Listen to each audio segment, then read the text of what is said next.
Tapos ng paghihintay mga boss, eto na si Luka Doncic, nagpamalas kagad ng step back 3-pointer mga boss dito para sa LA. Tapos eto, lupit pa ng alley-oop niya dito para kay Jackson Hayes. Mukhang happy mga boss, etong si Lolo Bron. Etong si Dalton Connect mga boss, no, para naging awkward na dito para sa bench ng Lakers, hindi na masyadong tumatawa.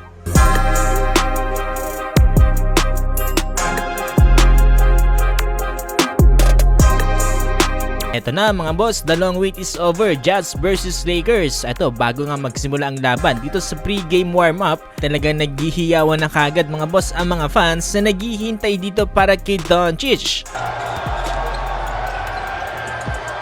All smiles mga boss para sa number 77 player na si Doncic. Kung happy rin mga boss, etong si LBJ.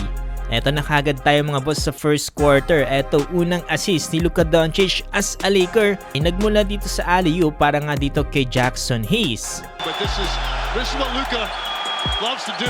He loves to get into the paint. Ang attempt ni Luka dito para sa Lakers ay nagmintes ang kanyang 3-pointer. Medyo tinatansya-tansya pa mga boss dito ni Doncic ang rim, pero hindi lang nagtagal yan mga boss, ilan saglit lang ay nakamit na kagad dito ni Luka ang kanyang unang puntos para nga dito sa Lakers. Walang niya naman mga boss ang kanyang paboritong move, step back 3-pointer kontra nga dito sa mas malaking bantay na si Walker Kessler. O kung hindi pa rin 100% na okay talaga etong si Luka Doncic, at makahalata naman natin yan na medyo napapagod din siya kagad dito. Sundan yan dito ni LBJ with the back-to-back fade-away jumper.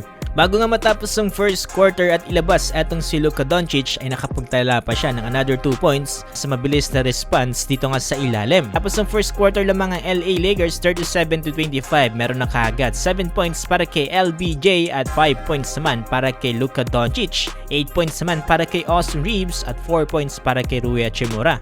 Start ng second quarter, pahinga muna dito si Luka Doncic mga boss, no? Pero itong sila Austin Reeves at itong si Lolo Bron, nakagad ng mga combo mga boss, no? Talagang pinapahirapan etong Jazz. Under 7-minute mark na nang muling pinasok dito si Doncic. Dito ngayon muli siya nakapagtala ng isa pang assist dito nga mula sa corner 3-pointer dito nga ni Rui Hachimura. Expect natin na talagang madudurong ang attention dito para kay Luka. Maraming ang mga open threes ang mangyayari dito para sa Lakers. Kaya solid na solid mga boss yung mga ganitong pagkakataon. Under 4-minute mark, yung sinasabi ng statement na mabagal daw itong si Luka Doncic. Tignan nyo na lang itong play na to kung gaano siya kabilis bumaba sa ilalim para sa isang wide open layup. Nakakahabol mga boss dito ang mga players ng Jazz. Bago nga matapos ang first half, eto nakapag-commit pa ng free throw. Etong si Luka Doncic, nice pass pa from corner to corner dito para kay LBJ. Tapos ang first half 72-47, tambak ng 30 etong Jazz. Meron ng 15 points para kay Austin Reeves, 13 points para kay LeBron James at 11 points naman para kay Luka Doncic.